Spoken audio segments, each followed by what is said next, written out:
Welcome to Conversations with Big Rich. This is an interview-style podcast. These interviewed are all involved in the off-road industry. Being involved, like all of my guests are, is a lifestyle, not just a job. I talk to past, present, and future legends, as well as business owners, employees, media, and land use warriors. Men and women who have found their way into this exciting and addictive lifestyle we call off-road. We discuss their personal history, struggles, successes, and reboots. We dive into what drives them to stay active in off-road. We all hope to shed some light on how to find a path into this world that we live and love and call off-road. Whether you're crawling the Red Rocks of Moab or hauling your toys to the trail, Maxxis has the tires you can trust for performance and durability. 4 wheels or 2. Maxxis tires are the choice of champions because they know that whether for work or play, for fun or competition, Maxxis tires deliver. Choose Maxxis. Tread victoriously. Have you seen 4Low magazine yet? 4Low magazine is a high-quality, well-written, four-wheel drive-focused magazine for the enthusiast market. If you still love the idea of a printed magazine, something to save and read at any time, 4Low is the magazine for you. 4Low cannot be found in stores, but you can have it delivered to your home or place of business. Visit 4lowmagazine.com to order your subscription today. My guest this week on Conversations with Big Rich has made a couple of pivots in life, but like many of us in off-road, found a way to make a hobby into a lifestyle. Brennan Metcalf turned his passion of off-road into a business. Hello, Brennan Metcalf. So good to have you on the podcast. I'm looking forward to this one because you're one of those engineer, skunkworks type kind of guy, not maybe, real skunkworks. But you come up with some really cool products and some really cool ideas, and I can't wait to talk about how that process works for you. Thank you for coming on. Thanks for having me, Rich. I'm happy to be here and happy to talk about you with all the neat stuff that I build, I guess. Yeah, looking forward to this. So the first question, the easiest question to answer for most people, where were you born and raised? Oh, that's a tough one, actually. So I don't like to admit this, but I was actually born in California. So was I. It's okay. So yeah, I lived there till I was about 8 or 9. Born in San Jose, California. Spent a couple years there, and then we moved to, just before we left California, we spent a year or two in Palm Desert, Indio area, Southern California. Okay. And and so of all places, I ended up moving to when I was 9. We moved to this little tiny town in Idaho called Salmon. Oh, I know Salmon. About 3 people do. No, just but so here I am, a 9-10-year-old or whatever, Californian little, used to skate a little bit when I was a kid and ride 4-wheelers and dirt bikes out in the desert and, that kind of stuff. And my mom up and kind of retires, gets out of California, she was into real estate and wanted out, was done. And so she wanted a simple country life. And so she moved us to Salmon, Idaho. Wow. So the simple country life, did that include like chickens and goats? Not too much when I was little. That did evolve. It was just me and my mom. So, she bought a little house, actually a big little house, if that makes any sense. And, still wanted to do some remodeling and stuff like that. So I think that took precedent. And then kind of when I was in high school and starting to move on to college and stuff, she started expanding the little place that she bought. There was another 9 or 10 acres that went down to the creek behind the house. And then when she bought it, that was separated. And so she waited for years and years until it came up for sale again and then bought that. And then when she remarried and some other stuff, then it's cows and horses and dogs and cats and everything. And so my parents still actually live there, still live in that house. And yeah, so now they have all the animals, and now they have a great excuse never to leave and come visit me. So So that means you always have to make the visit to them. yep. Yep. Usually try to get up there and see them at least once a year or so. And um, I have I have terrible hay fever to something around there, so I don't get to go up there much in the summers anymore. I'm almost banned from going up there, so it's pretty bad hay Right. fever. It's not just something I'm allergic to up there. Wow. It's probably that ragweed stuff that's that high desert like area, in the rocks and everything. Yeah, yeah. I've never been able to put my finger on it. It's just something to do with like the hay, Oh, alfalfa okay. stuff up there. And my my stepdad used to cut a lot of hay, including on their own property and then for neighbors and stuff like that. And the last one of the last summers I was up there, he came and sat next to me at the counter in the kitchen when right when he got done haying, and I almost went to the hospital. So Wow. Okay. like fistful of Benadryl and the whole nine yards. So yeah, just something up there. But it was a great place to grow up, though. It was about 20 years behind everywhere else in that time frame. I mean, it was you know kids building pickups and going four wheeling and all that stuff. And so that's how I got into that world. Was I dabbled in it when I was a real little kid, riding four wheelers and stuff around, but um, yeah, salmon was just kids cruising Maine, building cars and trucks and stuff like that. My whole, you know, kind of high school life. So it was really a good place to grow up that way, and it was a pretty simple, safe um, place to grow up. So Right. I was thankful for that. So as a kid and you're up to 9 years old, you're in San Jose. So that's like third grade, fourth grade. Yep. Um, what was uh, what was that like going from San Jose, Indio, and then to salmon? Because salmon is pretty damn small. Yeah, and it was really small back then. I mean, it was a bit of a culture shock. There was some, you know, some hard feelings with mom for moving me out to the middle of nowhere at first, Right. and having That's to get every used kid to. has that. Yeah, and the biggest difference was I was really used growing up to being able to like jump on my bike um, and go to my friend's house whenever I wanted, and go terrorize the neighborhood or whatever. And when we moved to Idaho, I was still young enough that wasn't quite driving yet, and we didn't have any. When we moved to Idaho, we didn't really have any four wheelers or motorcycles anymore, and so uh, like I lost my mobility to a degree, and so I had to rely on my mom, and she was um, busy and doing her stuff too, and so like trying to get rides into town or rides to friends' house and stuff like that was a really big deal. Um, but made some made some really good friends, and then because it was Idaho and it was way back then, we got our daytime driving license at like 15. Right. So I uh, I didn't. I think I only rode the bus like a couple months because my birthday's pretty late, um, and so I was pretty old for a freshman in high school, and so I got my license in like just a couple months into my freshman year in high school, daytime license, and started driving. So that was that was freedom. So you what was know. that first vehicle you started driving? First vehicle was a hand-me-down from my mom. It was a 1981 Toyota pickup, two-wheel drive, automatic, long bed. But still, those are pretty. It's amazing where you can put those things.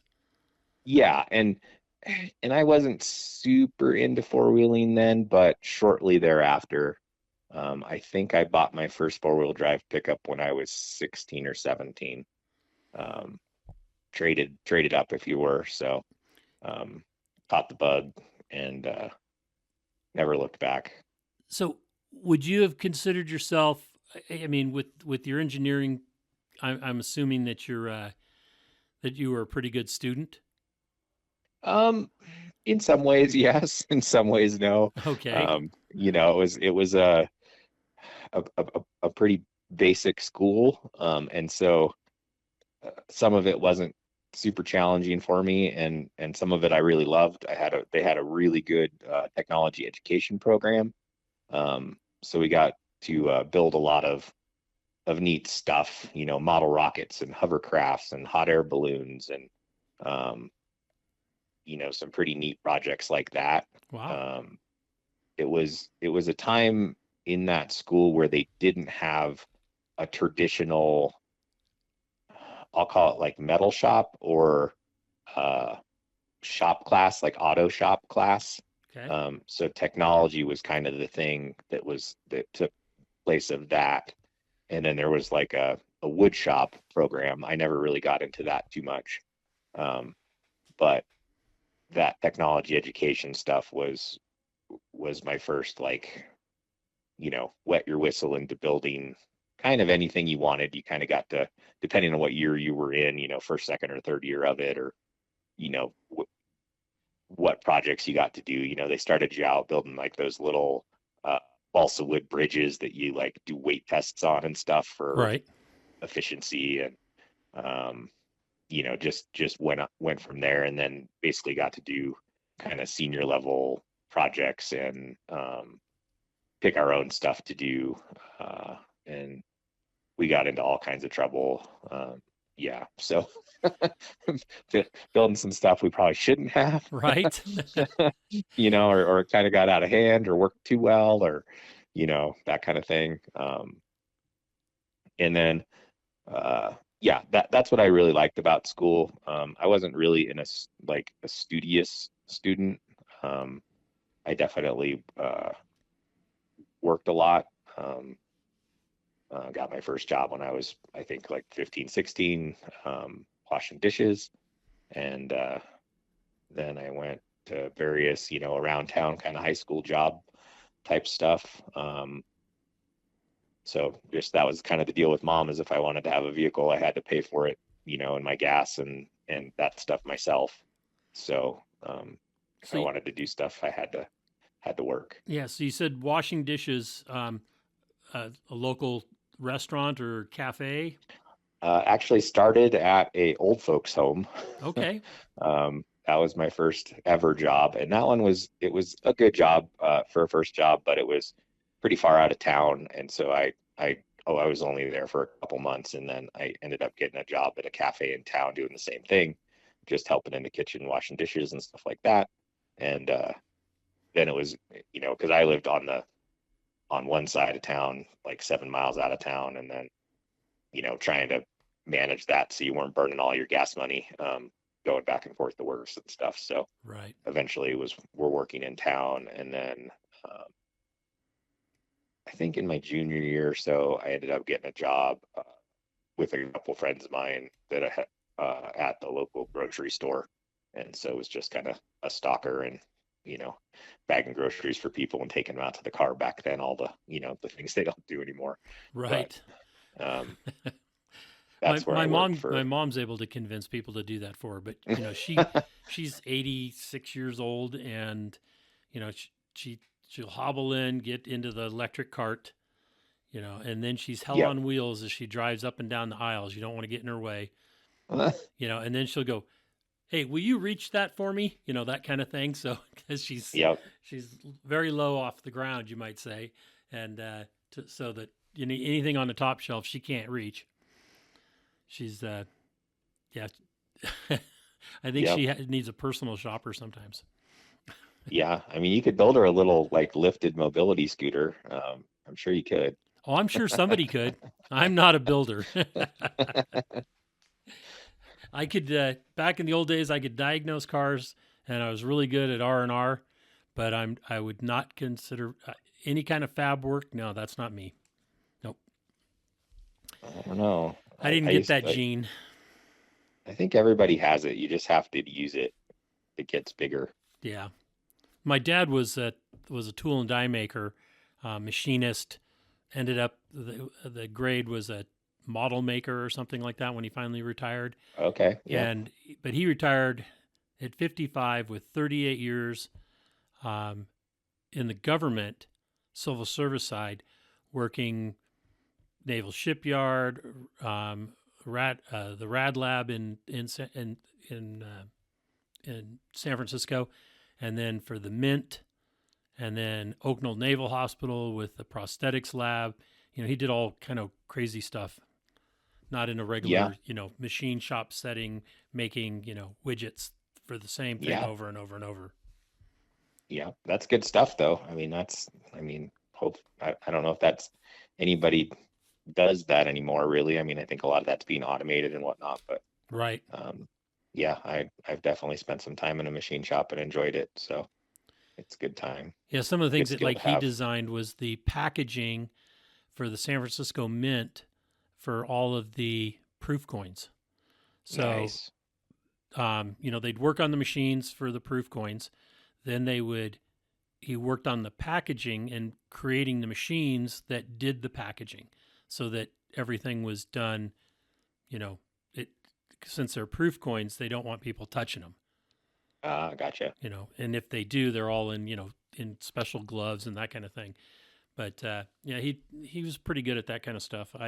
No, not really. Woodworking was okay as long as I didn't have to get real. Like Shelly will have some kind of project and she'll go, "Can you do this?" And I'm like, "Babe, when I was working in the trades, I built decks and framed. I was not a finished carpenter. Don't let's not go there. I'm not building a dresser, that's for sure." Yeah, no, I never got into the woodworking stuff too much. So then I like metal. you're working at the grocery store, and what was the next step? Uh, Graduated high school and went to college. Went to University of Idaho, kind of in northern Idaho, right on the Idaho-Washington border, and that was kind of a interesting experience for me. I wasn't really into college that much. Um, Ended up doing kind of an on again, off again thing just because of the cost. And I ended up starting into wildland firefighting. Oh, really? And I did that actually for a decade.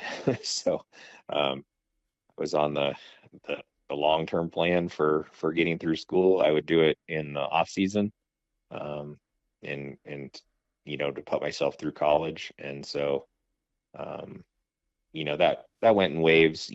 Some years I'd get 2 semesters in. Sometimes I would only do one, and then it would depend on what classes I needed and stuff for that year. But um, I was actually on the path to be like trying to be, um, I don't know if you want to call it professional firefighting. It was all wildland fire. So I worked for the BLM for 6 years as uh, on a on an engine, light engine, and then onto a heavy engine, and was a engine boss and all the things that come, as you go kind of through the ranks there, and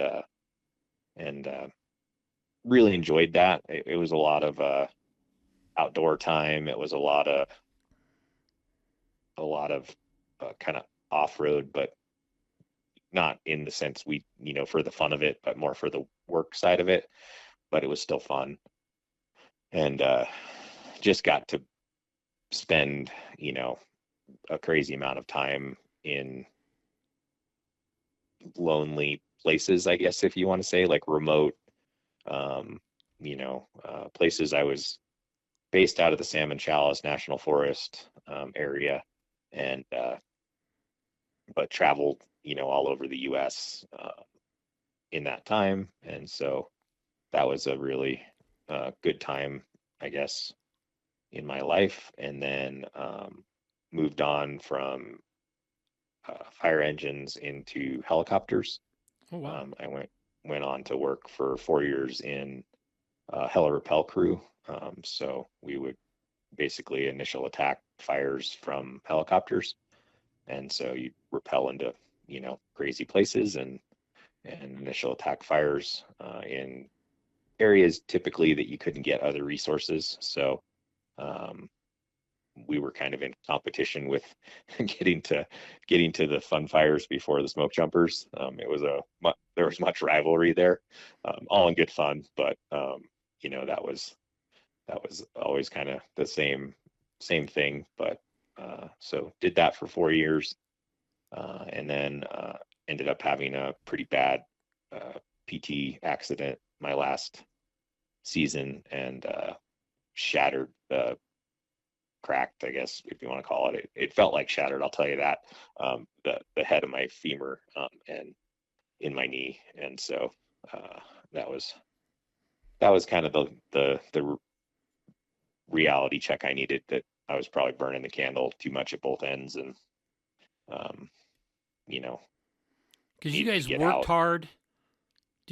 Was it like party hard too? I we honestly didn't have enough time to party. Okay. They It kept was you busy. definitely a lot of working. Okay. We would work in a good season. You'd work, 1,000 hours of overtime in 6 months. So, a 6 month, 8 month season, and you'd get 1,000 hours plus of overtime. So it was a lifestyle. It was much more than just a job. You kind of live it, breathe it, um, for the season, and then just about the time that you're you know totally burnt out, then the late fall kind of comes and you get a break, and I'd go back to school for a semester or something, and get to heal up and recover, and have a little bit of fun and personal time and stuff like that, and then um, go back and do it again. So Yeah, I went to college in Santa Barbara and hung out at a place that we met this guy that we ended up hanging out with. Didn't go to college with us. He was working, but he was an underwater welder out on the oil rigs and stuff out off of Santa Barbara. And then during fire season, he was a hot shot. yep, that would be a life for sure. Yeah, I thought, Yeah. man, you're doing two of the craziest jobs I can think of. Yep. Yeah.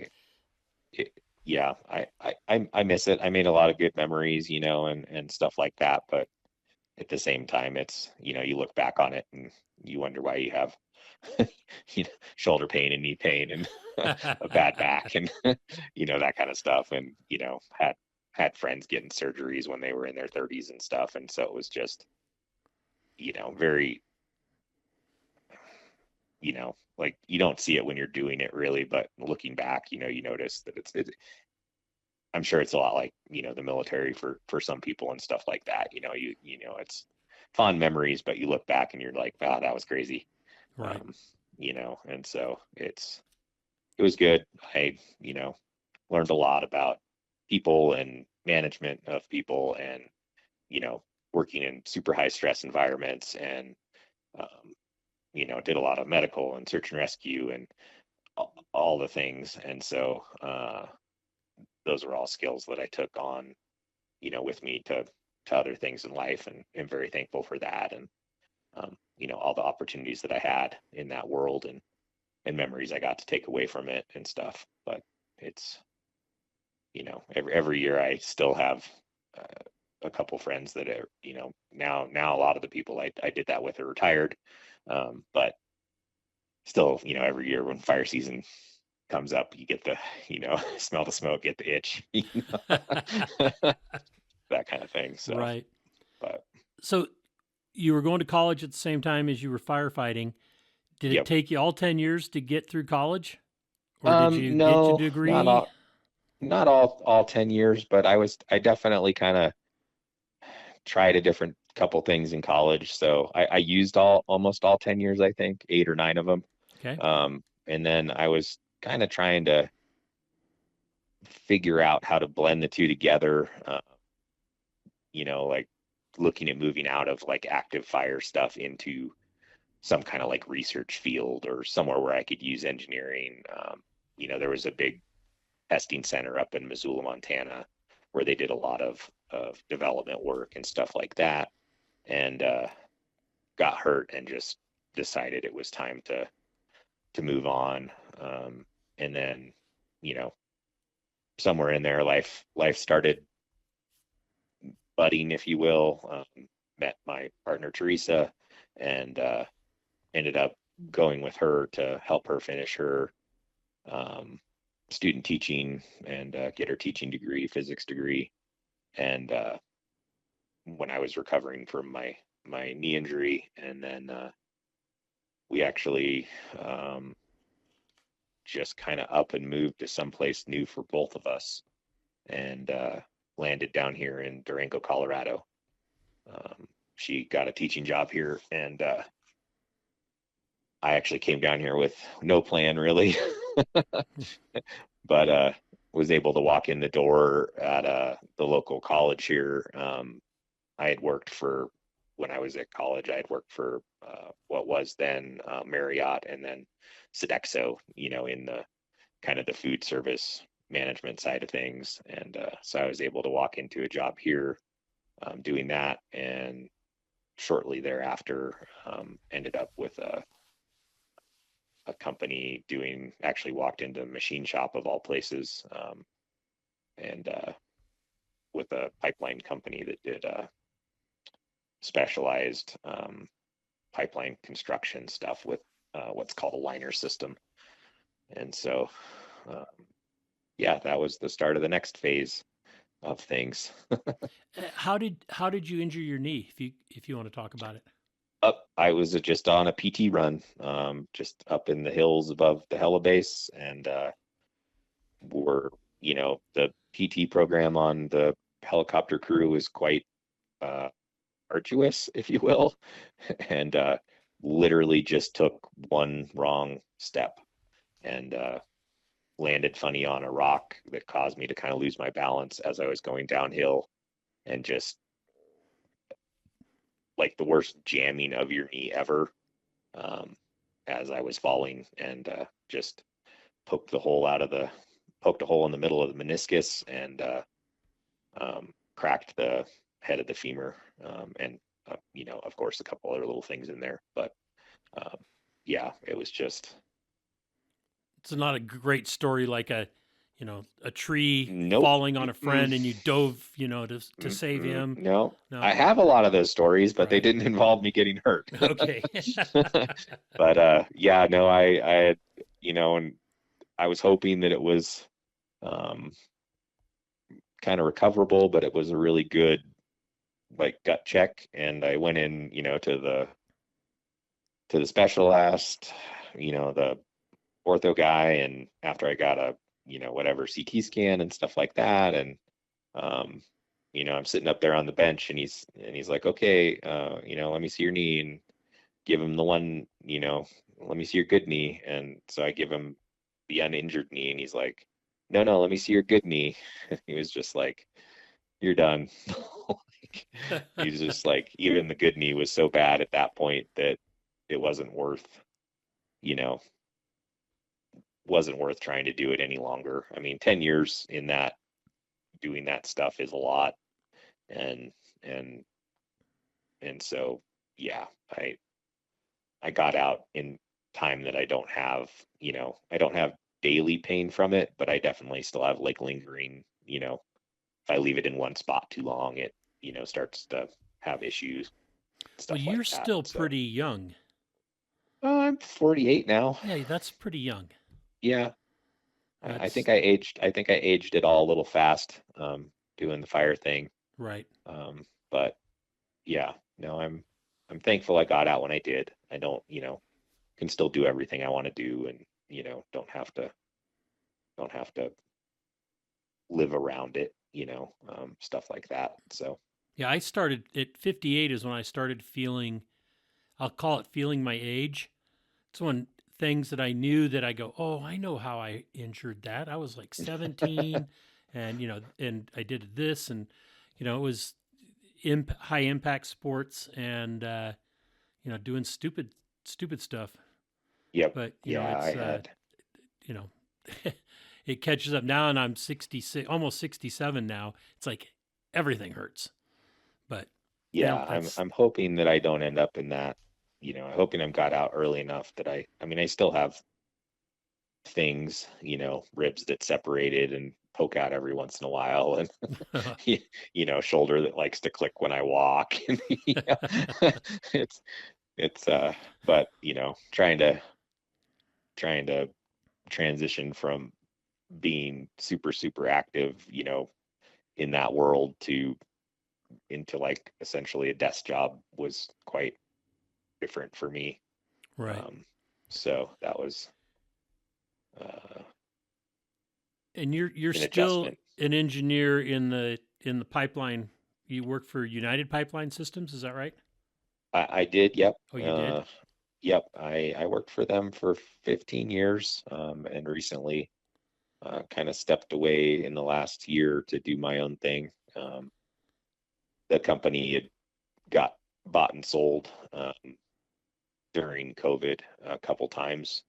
It was, I mean, not to go into too much stuff, and I can't go into too many details because Right. I'm still under a like non-disclosure thing and a whole bunch of other legal stuff. But yeah, it just was part of a big company, and then it got sold into a smaller company, and then it got cut up into a smaller company, and then it ended up being a small private company again. And at that point, it just wasn't the same thing that I had been doing for so long, and so they were headed a different direction than I was gonna go, and so it was time to do something different. So let's talk about that then. And that's is that Brennan's garage? Yeah, that and some stuff on the side with kind of doing some fabrication work for customers and things, and honestly just being lucky enough to be in a position that I can do what I want after kind of 15 years in the engineering field. Um, Came out of that with some really good connections and shops to work with, and um, all that kind of stuff, and a lot of practical engineering know-how, if you will. Really heavy background in computer design and modeling and SolidWorks and tons of stuff that way, machine design and other things. So now I just kind of get to do, at least right now. I don't know if it'll be forever, but I just kind of get to do what I want, and that's kind of building stuff is Are you concentrating on the off-road industry? Because yeah that's what I see. But yeah, no, that's definitely been my passion, I guess, most of my life, since I was 15, 16 when I got my first four-wheel drive. um, yeah, that's kind of been one of the areas that I've enjoyed the most, and I never really got into the go fast stuff. Probably thankfully, probably would have ended up in jail or something. But yeah, so the off-road world stuff has been a big thing for me. One of the things that happened early on, I think when I was 16 or 17, um, and you actually had them, or had her on your show or your podcast recently, was Patty Upton and her husband Lauren right. um, came to my high school, and gave a presentation after they got uh, done with their round the world trip. Um, and so I, I don't know if you ever got to meet Lauren before Yes. he passed, but he was, you know, what they did still to this day is mind blowing to me, um, and probably the greatest Jeep off road story of all time, if you ask me. Um, and so to have that, put into the back of your brain when you're 16 years old was, what I would call one of the turning points, or major things in my life that kind of pointed me in that direction. And so um, I've always been into the off-road world, and growing up in Salmon, it was a big thing, and I've just kind of carried that with me my whole life.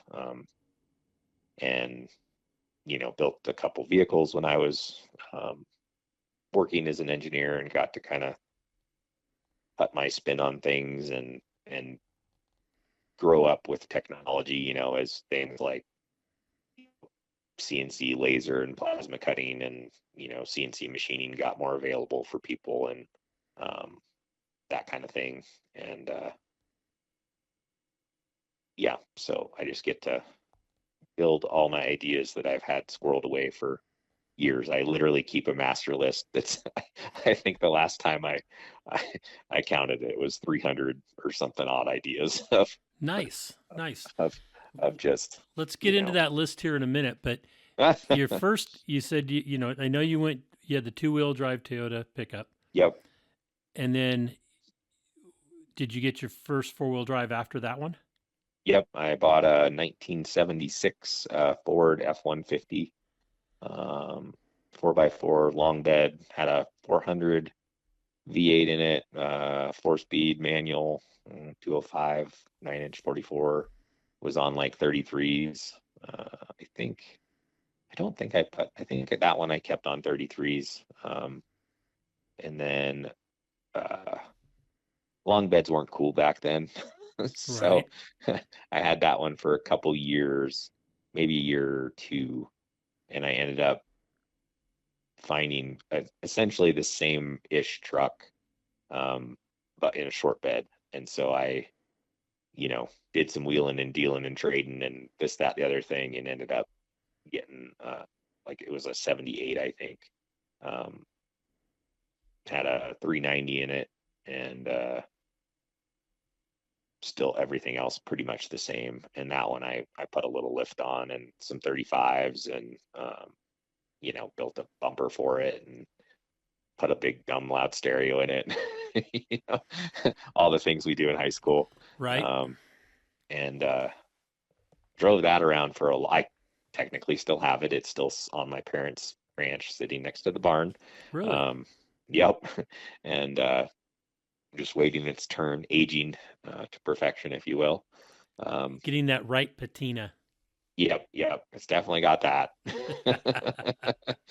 But yeah, so drove that truck for many, many years, all basically through my fire career. I think I had a couple little beaters here and there, like tried to get a car or two that would get better mileage or something like that, but always basically came back to the pickup. And yeah, I think that was had a had a Toyota pickup in there somewhere, and a couple other little boring cars and trucks and stuff, but nothing special. And then um, the bad thing about fire was I just never really had time to build anything. Always wanted to, but it was always just you were so busy that you really couldn't. And then I would try to go to school in the off season, and so that wasn't really, you weren't really, you know building too much when you're trying to go to school. And um, just drove the heck out of that Ford pickup for many, many, many years. Did a lot with, some little stuff here and there to it, but nothing crazy until I got into engineering, um, and got out of fire, that I, started to have like a house with a garage and time and tools and, you know, space and stuff like that. And then I started building fun stuff. So you're while you were in college is when you met Teresa?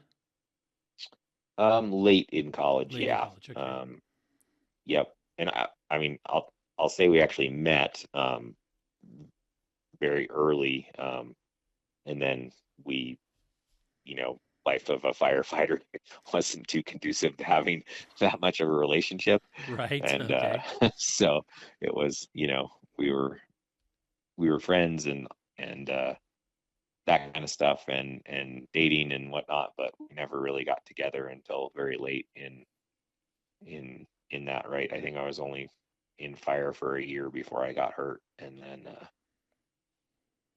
yeah, and then we moved Okay. moved in, and we both tried to finish, getting everything done and moving out of she was from Chicago.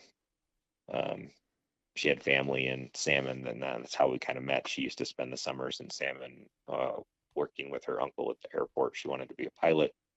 Um, and so, um, yeah, it was, I guess it was just meant to be. Yeah, and University of Idaho, that's in Moscow? Yep. Moscow Pullman. Okay, yeah. It's like right on the border of Washington and Idaho, north, right over the time zone too. So it was always terrible living there because it was dark all the time. It's really far north, and then it was like right at the Pacific edge of the Pacific time zone. So, like, I mean, it was, you'd get up and go to class at 8 or 9, and it would be dark, and then you'd get out of class at 3 or 4, and it would be dark. It's just always dark. Perfect. Yeah, because during fire season, when when Yep. the days are longer, Hmm. you're up in the mountains. Yep. It's always light. You're always working. Right. So let's talk about these 300 projects, and Oh, let's dive into some of those things that you've created. And what what is it that ticks in your brain to come up with stuff? I call it the engineer's curse. So, Engineer's curse. yep. I like that. So, uh, if if I see something, my brain automatically kind of goes to ways to improve it. It's just how I spent most of my professional career was trying to improve, large industrial systems and make them, more efficient, or how to build them more efficient, or those kinds of things. And so that developed a knack, um, with being able to look at an existing problem or system and just come up with a, different, better, easier, more affordable, whatever the metric is you want to use, way to do things. And so that turned into, um, starting a line of products. It was very innocent at first. Right. I I I was building an old, Jeep project for myself, and I, um, was going through doing stuff, and I was doing a lot of stuff back then. It was during, uh, when like Pirate 4x4 and forums were very, very popular, and build threads and all those things. And so I spent a lot of time documenting builds, that I was doing, and I would show things that I was making. Um, and then I was getting contacted a lot by people as, can you make me one of those? And so that turned into my first, uh, few products.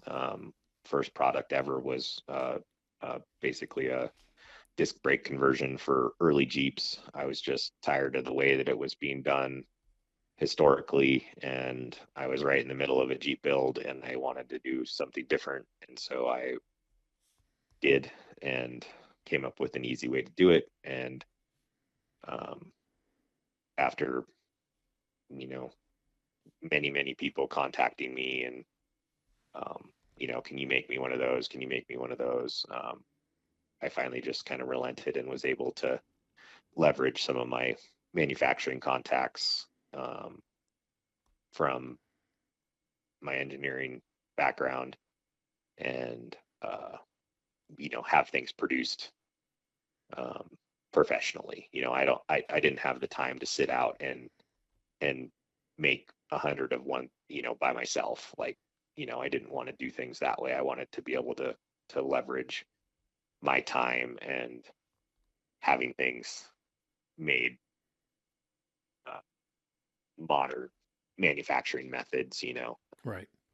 and and stuff like that. So that was kind of the first one, and it, started innocently enough, and, trying to sell things on PayPal, or, whatever was popular back then. And then that kind of rolled into learning, like the small business side of things, where it was, trying to make things efficient and in one place. And that led into doing a website and a store and, putting all those things together. And then basically I just made things that I wanted and tried to make extras and would sell the extras, and that kind of turned into a thing. And here we are 4 or 5 years later now, 4 years later, I think, of having the store, open and everything. And now I'm doing 1,000+ orders a year by myself. So, yeah, it's been fun, and I've really enjoyed being able to build a lot of different things and have a lot of different products and still be, small and innovative and, not a bunch of marketing and, that kind of thing. Like, I'm just doing it because I like the hobby. Right. So It's good when you can afford to keep it that way. yeah. And I've probably, I don't know, been a little bit hesitant to let it grow too much. But it's got to be worth my time to do it also. So, that kind of keeps me humble with it. I don't try and grow it too much. I'm not trying to be the next, huge company or anything like that. I just want to build fun stuff. And, if I can sell a lot of them and make a decent, amount on that, enough to allow me to do what I want to do and keep making neat things and keep making different things and ideas and things like that, that's fine by me. Perfect. So what was your handle on Pirate? Miser. Miser. Okay. And it was just a nickname I had from a friend of mine in high school. And it was, back then it was it was much more anonymous to a Right. point, and I actually kind of missed that in some ways. But it was a lot different, better.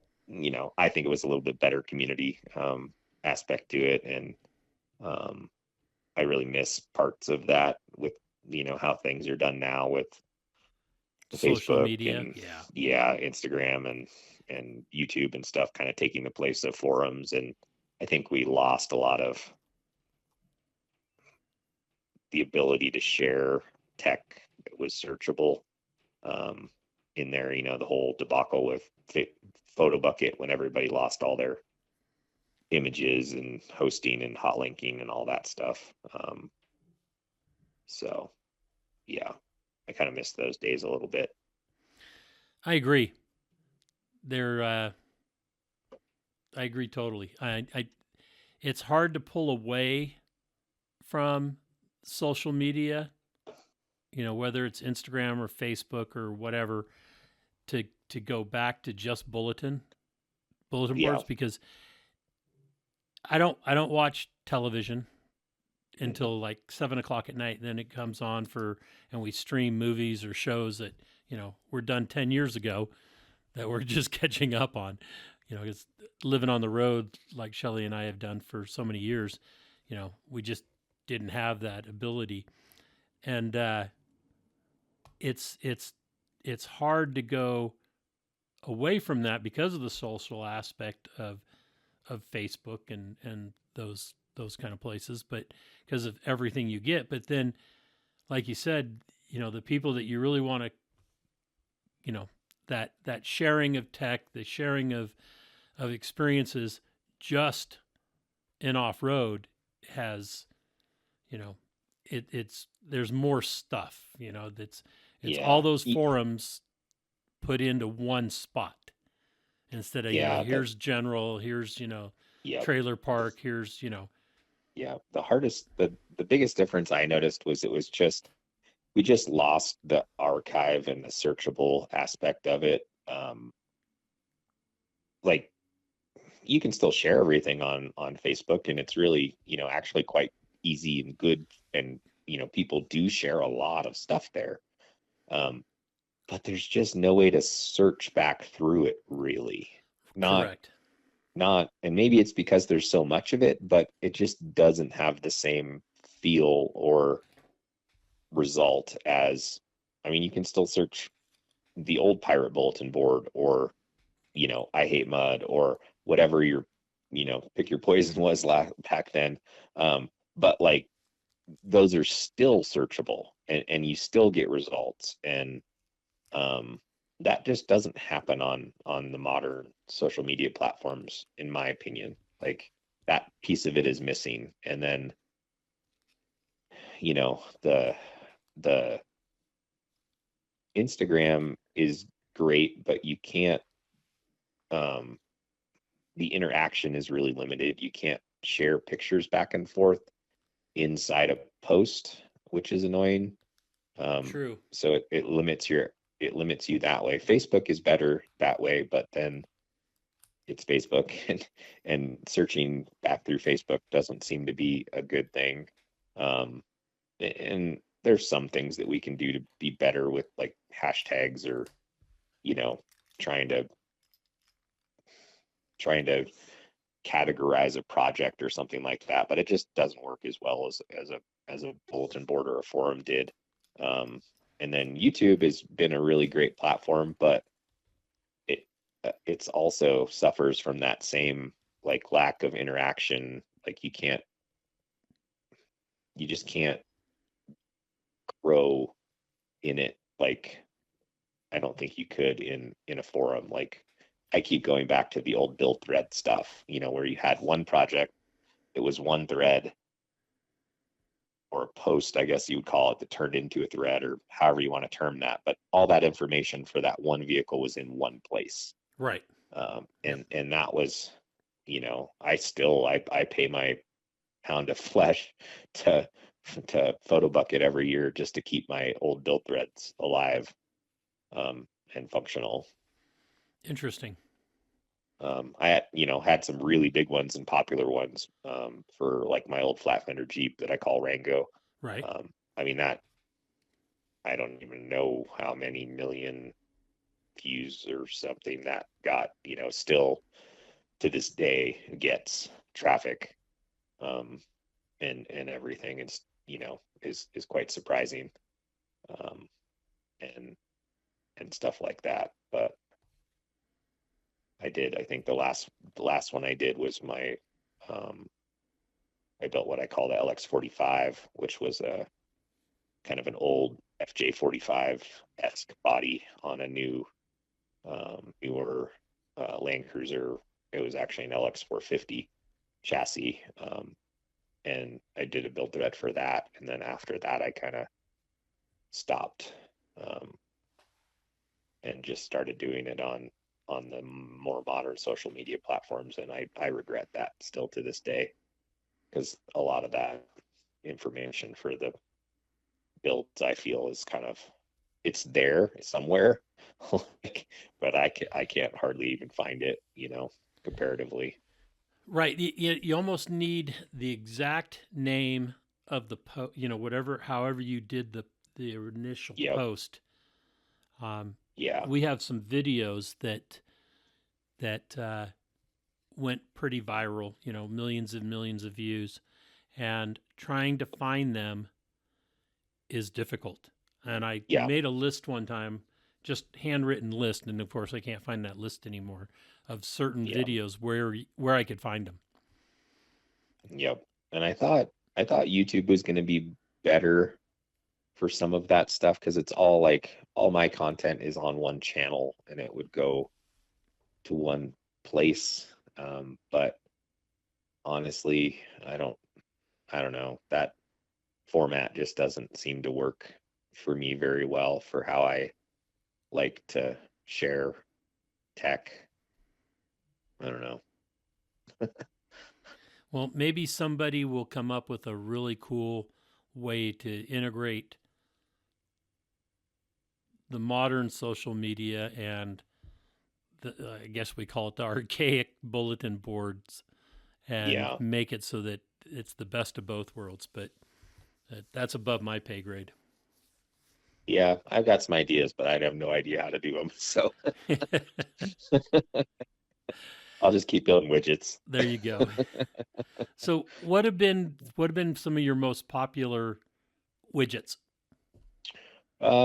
So I branched off into doing some uh, off-road kind of recovery gear. It's one area I've found, very interesting over the years. I enjoy that stuff, and so I've dabbled in that world. It's an interesting market, I'll say that. So I came up with what I call the Sarah device, which is um, uh, it's a soft shackle receiver adapter. Um, it's basically a very simple, clever way to attach a soft shackle into a receiver hitch.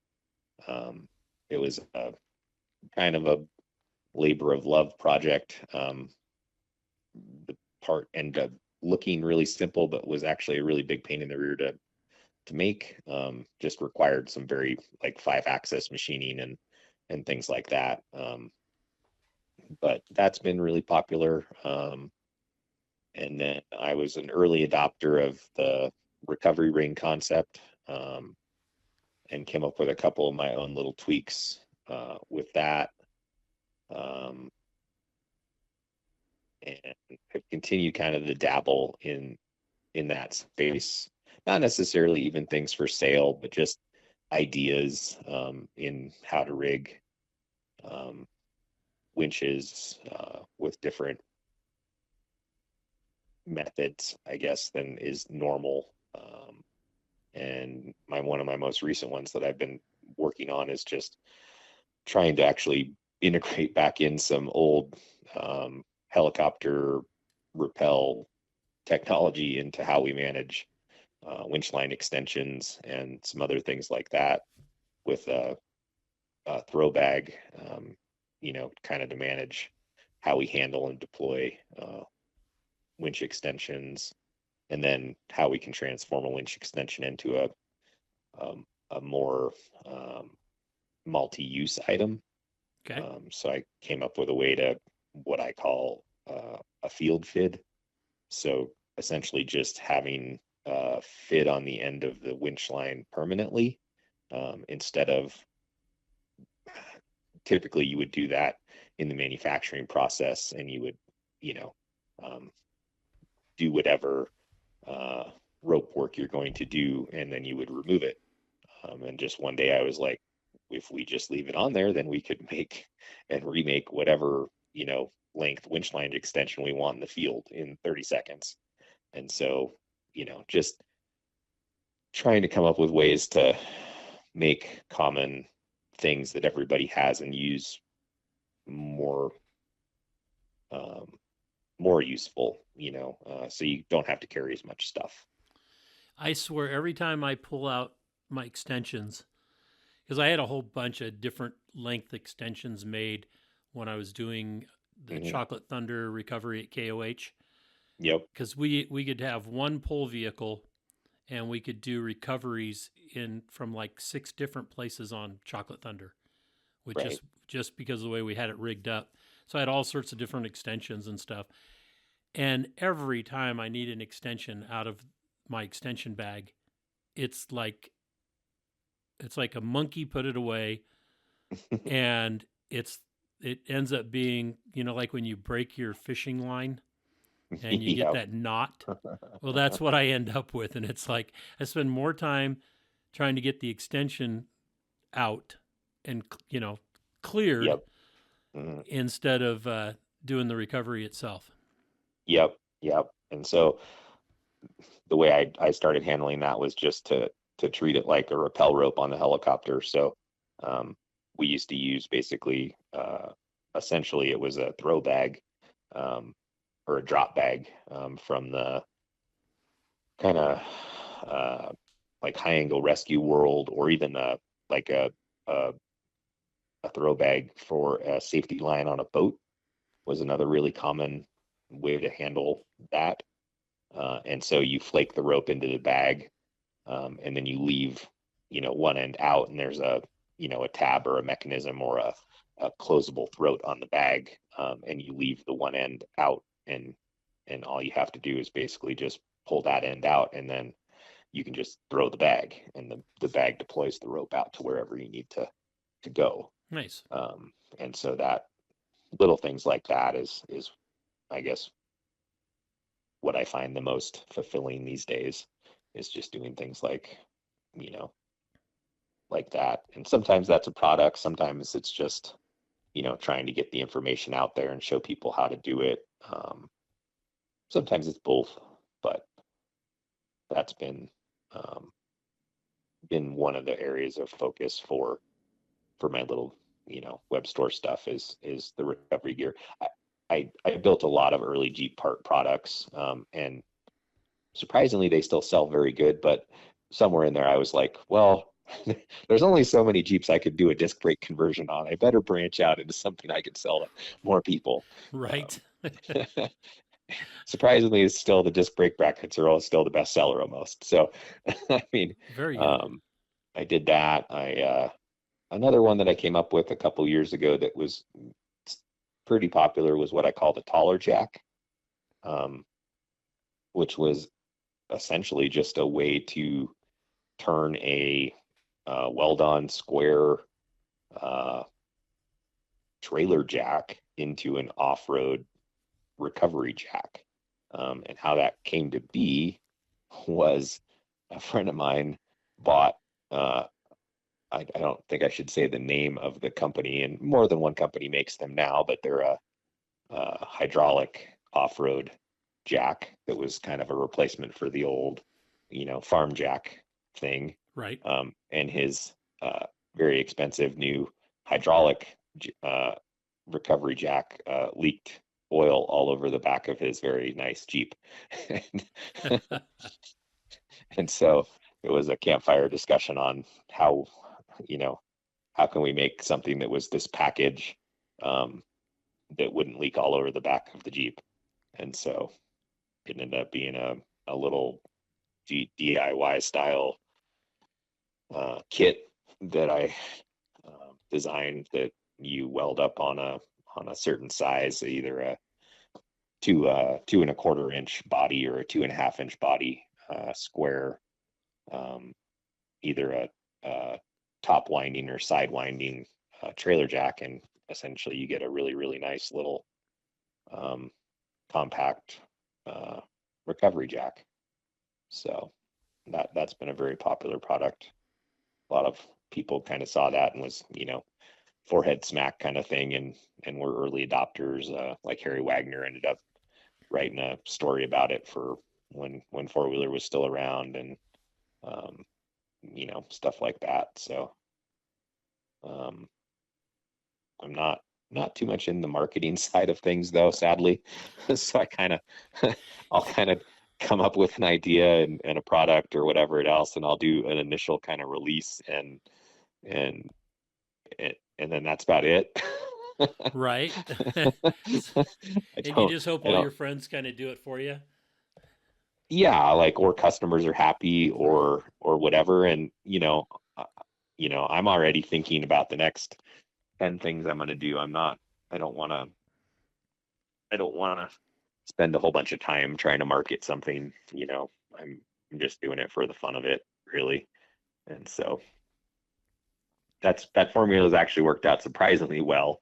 I'm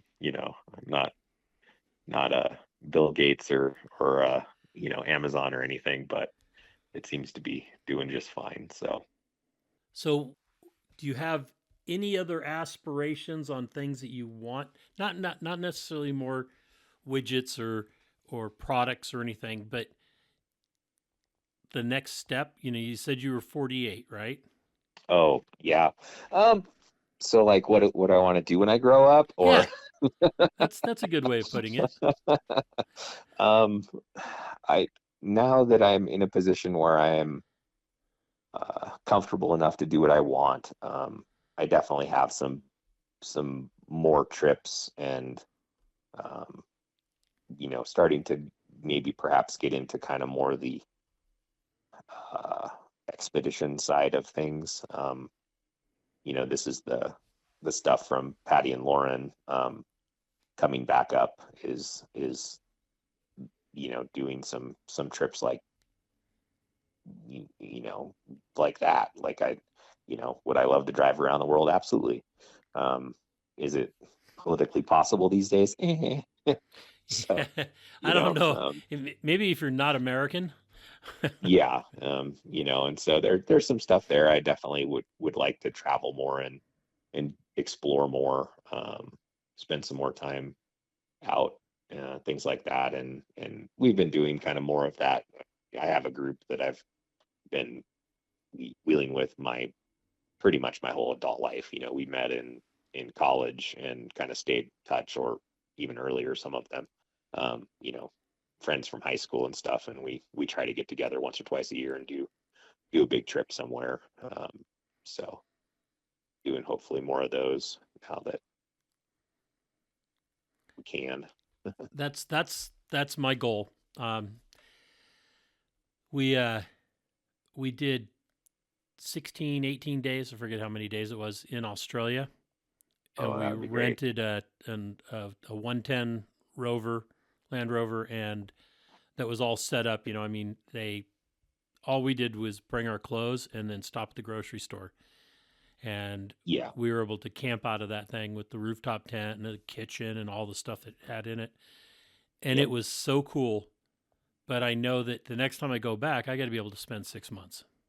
Yep. That's kind of how we are too, is that, we're just getting to the point now where I can get away for, you know, a week a month, Right. and that's a ton compared to what I could do when I was, you know, um, in the professional world. And so, trying to take advantage of that more and do more like that. But I still have to now. I have to feed the web store, and make sure I get all my orders out and stuff like that too. So, um, there's a balance there, but I feel like I have more time than I used to. It's still surprisingly how little time it feels like I have sometimes, but um, Right. it's I'll never have enough time. But So um, we created a thing that we want to do, and it's we want to visit all the lands. So you got like Greenland, Iceland, oh, okay, Finland. I mean, we're going to go yeah, through all the lands, um, or most of them. There's some that we may not do, but that's our goal is to visit the lands, and then of course that'll lead into everything around them that doesn't have land attached to it. But I'm thinking that was a good start. yeah. No, that sounds fantastic.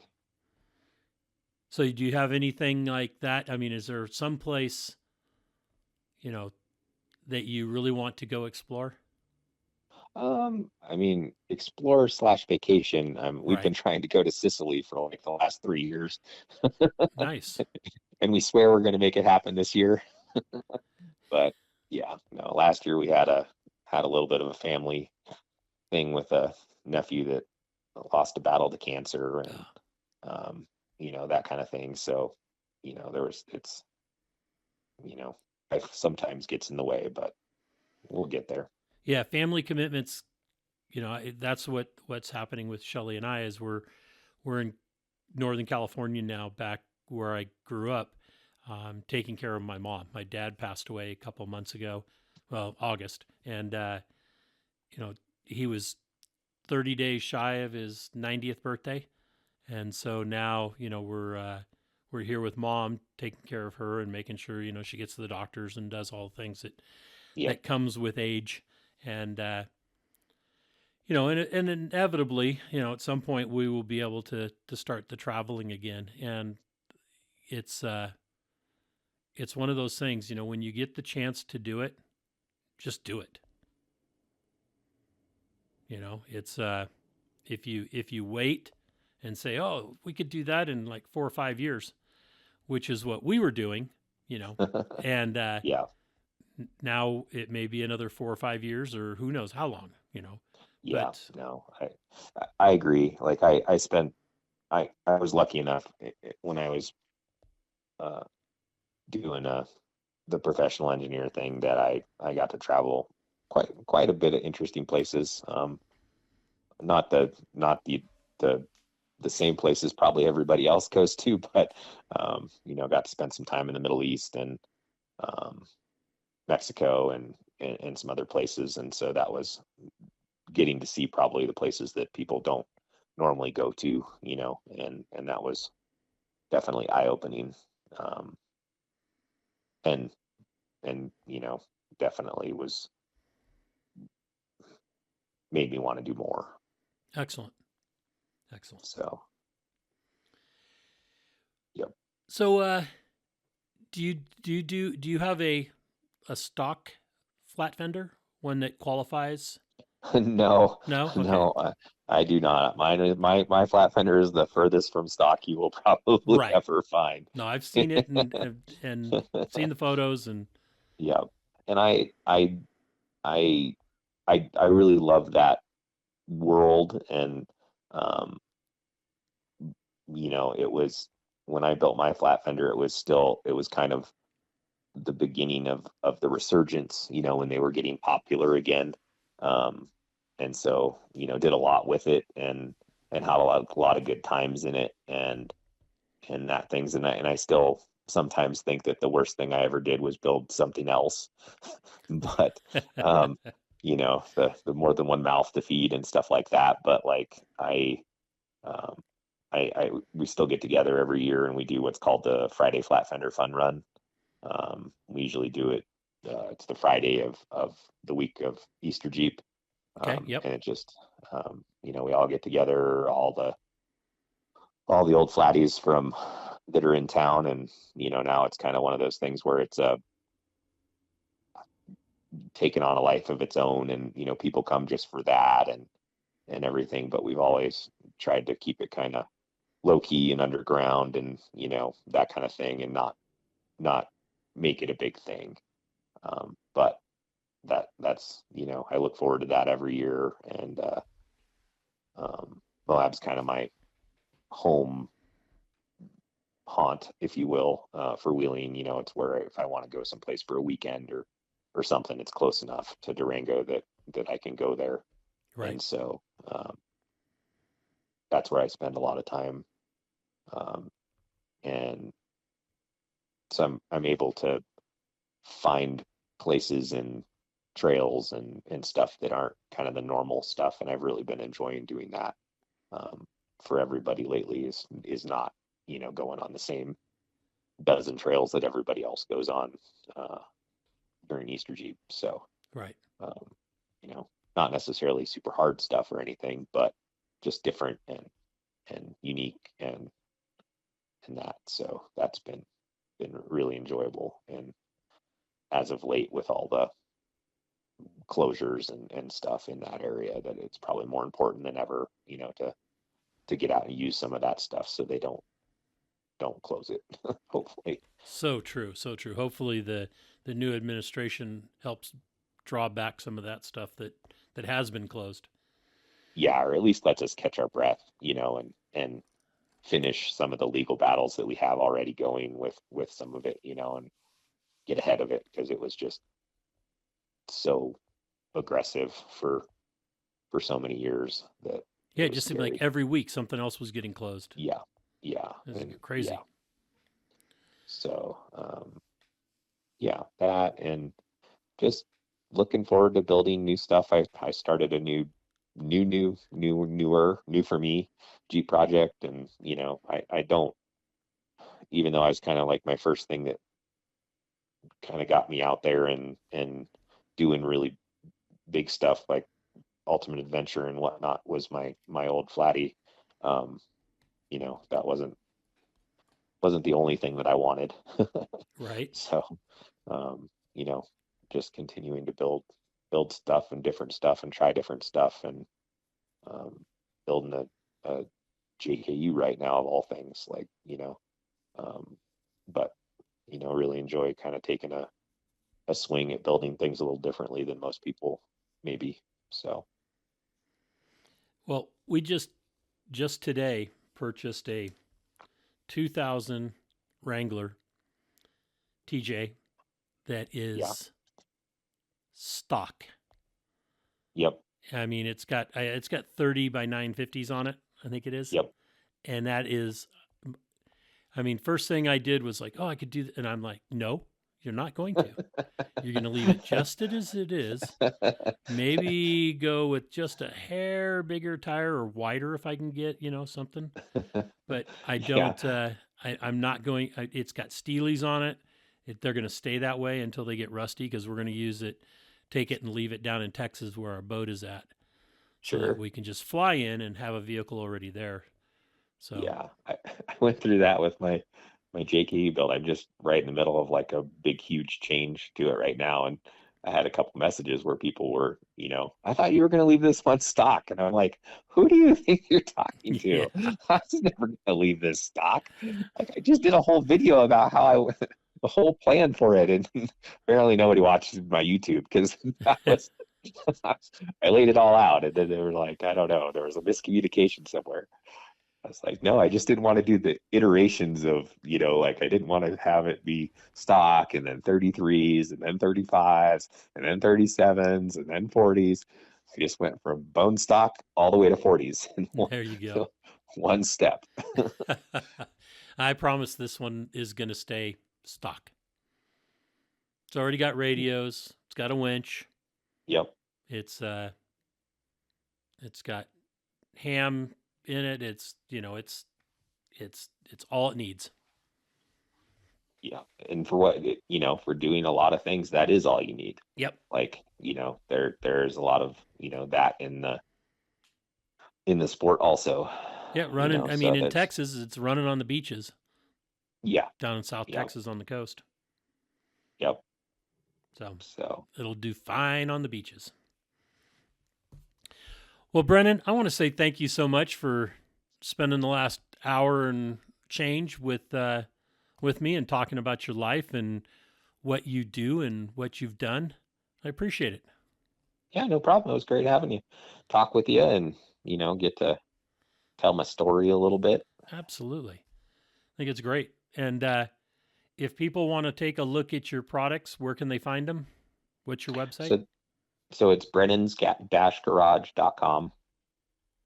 And they can also find me on, I have a Facebook page for that and Instagram and all that stuff too. I think Instagram is just my full name, just Brennan Metcalf. And then Facebook, I have both. And it's basic. My YouTube channel is just Brennan's Garage. But with all those places, and that's usually a good way to get a hold of me. I do like, talking to people about their projects and helping them where I can and, kind of carrying on the tech tradition from the old pirate days and kind of pointing people in the right direction and whatnot. So. Perfect. Well, I want to say thank you for what you do. We need those engineer types out there that want to build a better mousetrap.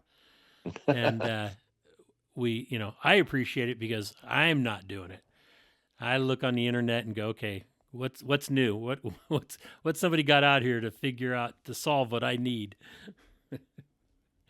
So I appreciate the work that you do and others like you. And hopefully people will flood your store. That would be nice. Yeah. Let me build some more widgets. There you go.